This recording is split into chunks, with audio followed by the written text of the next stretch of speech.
There's something peculiar about people who never ask for help. This is not just stubbornness or pride. It is a deeply wired psychological pattern that reveals something profound about how certain minds learned to survive. Let's start with something most people misunderstand.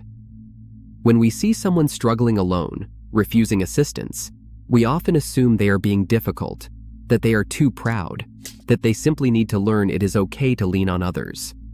But here is the truth. For these people, not asking for help is not a choice. It is an instinct carved so deep into their nervous system that asking feels genuinely dangerous. Picture yourself at 8 years old. You are struggling with something, maybe homework, maybe a problem with a friend, maybe you are just hungry. You go to the adult in your life and ask for help. What happens next shapes everything. Maybe they sigh heavily, making you feel like a burden. Maybe they snap at you for interrupting. Maybe they help, but remind you constantly how much they are sacrificing. Or maybe they simply are not there at all. Your brain records that moment. It files it away under a very specific category. Asking for help equals pain. Every similar experience after that reinforces the lesson until it becomes automatic. Psychologists call this conditioned self-reliance. For you, it was just learning the rules of your world. Now imagine you are a teenager and something goes wrong, really wrong. You are drowning in a situation you cannot handle alone. Every instinct tells you to reach out, but something stops you. It is not pride, it is prediction. Your brain has run the calculations 1,000 times. Asking for help means vulnerability. Vulnerability means potential rejection, and rejection means pain. So instead, you figure it out yourself. You stay up late. You research. You struggle. You fail and try again. Eventually, you solve it, alone. That victory does not just feel good, it confirms everything you have learned. You did not need anyone. You handled it. You survived. Here is what happens neurologically. Every time you successfully navigate a crisis alone, your brain releases dopamine. It rewards you for self-sufficiency. It strengthens the neural pathway that says independence equals safety. Over years, this pathway becomes a superhighway, while the pathway for asking for help grows weeds from disuse. You are not choosing isolation. Your brain is literally wired to avoid dependence. But let's talk about the identity piece, because this runs deeper than behavior. Somewhere along the way, you became the strong one. The person others come to with their problems, the reliable one, the one who handles things. This role felt good at first. It gave you purpose, value, a place in the social hierarchy. But it also built a cage. Now, asking for help doesn't just feel uncomfortable. It feels like betraying who you are. If you are the strong one, what happens when you are weak?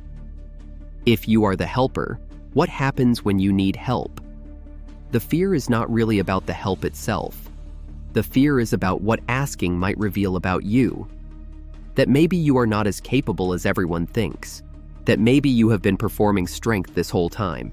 That maybe, if people saw you struggling, they would realize you are not worth keeping around. Psychologists call this identity contingent self-worth. Your value feels directly tied to your usefulness and independence.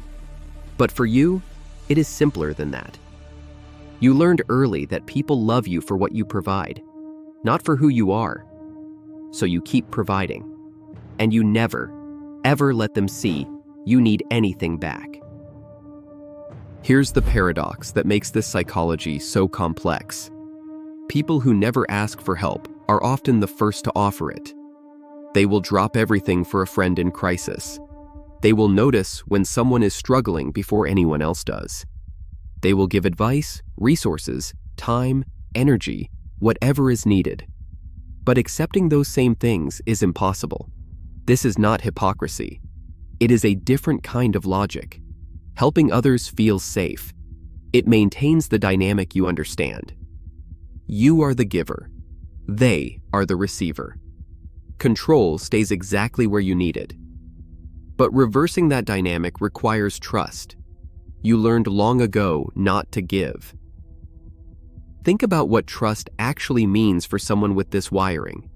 It means believing that another person will show up, that they will not use your vulnerability against you, that they will not hold it over your head later, that they will not disappear the moment you stop being useful. For most people, trust builds naturally through positive experiences. But if your early experiences taught you that people fail you when you need them most, trust becomes a calculated risk rather than a natural instinct. And the calculation usually says, do not risk it. Now let's examine what this costs you. Because there is always a cost. You are carrying weight that was never meant for one person. You are solving problems that would be easier with another perspective. You are missing the intimacy that comes from letting someone truly see you. Relationships stay at a certain depth because you have built a wall labeled, "I'm fine," that no one can get past. Your partner might love you, but they do not really know you. Not the struggling you, the scared you, the uncertain you. They know the curated version, the one who has it together. Researchers have found something striking. People who struggle to ask for help often report feeling lonely, even in committed relationships. They are surrounded by people who would help them in a heartbeat, but they have never given anyone the chance. The wall that protects them also isolates them. What feels like strength becomes its own kind of prison. But here's what nobody tells you about this pattern. It is not permanent. The same brain plasticity that wired you for hyper-independence can rewire you for connection. It starts small. Absurdly small.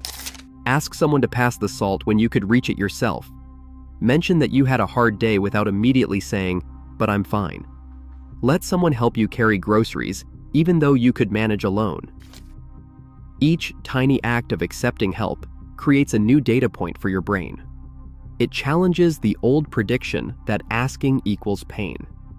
It builds a new pathway, fragile at first, that says maybe, just maybe, depending on someone does not always end in disappointment. The people who never ask for help are not broken. They are adapted. They built a survival strategy that worked for the environment they grew up in. The problem is, they are still running that old software in a new environment, one that might actually have people worth trusting. People who want to give back what they have received. People who would feel honored, not burdened, to be needed by them. What researchers now understand is that the capacity for healthy interdependence is not weakness. It is actually the highest form of strength. It requires vulnerability, risk, and trust. It means accepting that you are human, that humans need each other, and that there is no trophy for suffering alone. The people who learned to never ask for help carry incredible resilience. They have proven they can survive anything independently. But surviving and thriving are different things. And sometimes the bravest thing a self-reliant person can do is whisper two terrifying words, "Help me."